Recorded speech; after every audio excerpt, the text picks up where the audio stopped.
The ocean is 36,000 feet deep. For context, Mount Everest is 29,000 feet tall. The ocean is deeper than the tallest mountain on Earth, and almost none of it has been explored. So let's go down, starting at the surface and not stopping until we hit the bottom. 0 to 660 feet, the sunlight zone. This is the part you know: coral reefs, sea turtles, dolphins, the stuff on postcards. Sunlight reaches here. Plants grow, fish eat the plants, and bigger fish eat those fish. It's basically a normal ecosystem. But here's the thing: this zone makes up less than 5% of the entire ocean.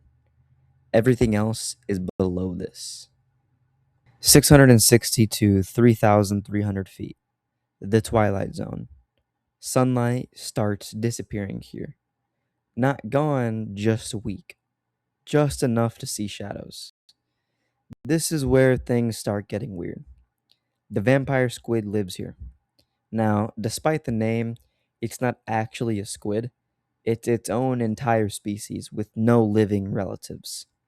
It flips itself inside out when threatened and wraps itself in its own cloak of spikes. Also, here, the siphonophore, a creature that looks like one animal but is actually a colony of thousands of tiny organisms fused together into one body. Some of them are over 100 feet long, longer than a blue whale. You've never heard of it. Most people haven't.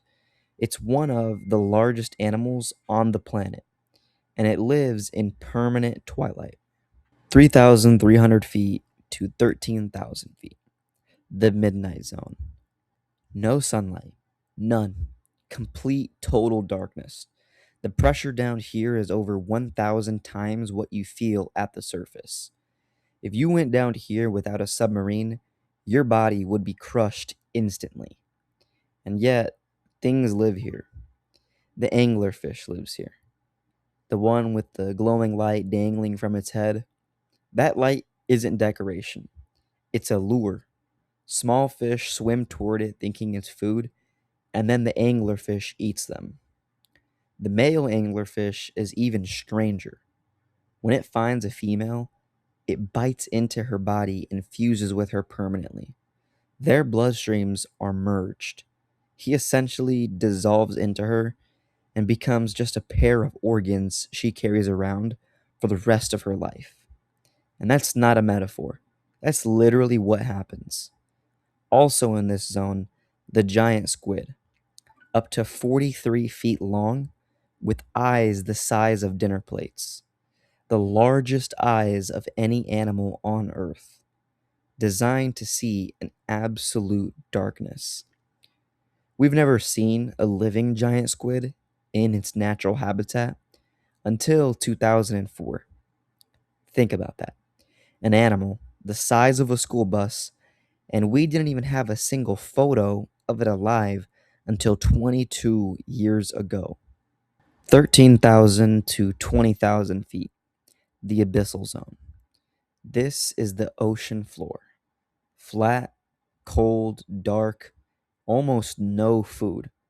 And yet, there are entire ecosystems here built around hydrothermal vents, cracks in the ocean floor that shoot out water heated to over 700 degrees Fahrenheit. Life shouldn't exist here, but it does. Tube worms up to 7 feet long, eyeless shrimp, crabs covered in hair made of bacteria. These creatures don't need sunlight, they don't need photosynthesis, they run entirely on chemicals from inside the earth. Scientists think this might actually be how life on other planets exists, not around a star, around a heat from a planet's core. The deep ocean might be our best model for alien life. 20,000 to 36,000 feet, the Hadal Zone. This is the bottom, named after Hades, and they named it that on purpose. The Mariana Trench sits here, the deepest point on Earth, nearly 7 miles down. Only 3 humans have ever been to the bottom. Compare that to the 12 who have walked the moon. We know more about the surface of Mars than we know about the bottom of our own ocean. And now, here's the part that should bother you.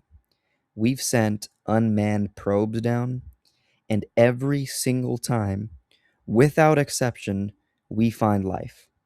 At the very bottom of the deepest place on Earth, there are creatures called hadal amphipods, tiny shrimp like animals that live under pressure that would crush a submarine.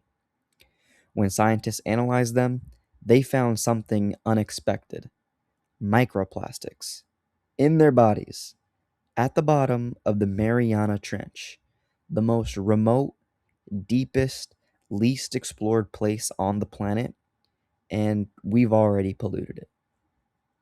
The ocean is 36,000 feet deep. We've explored less than 20% of it. Whatever is in the other 80%, we don't know yet. And honestly, maybe that's a good thing.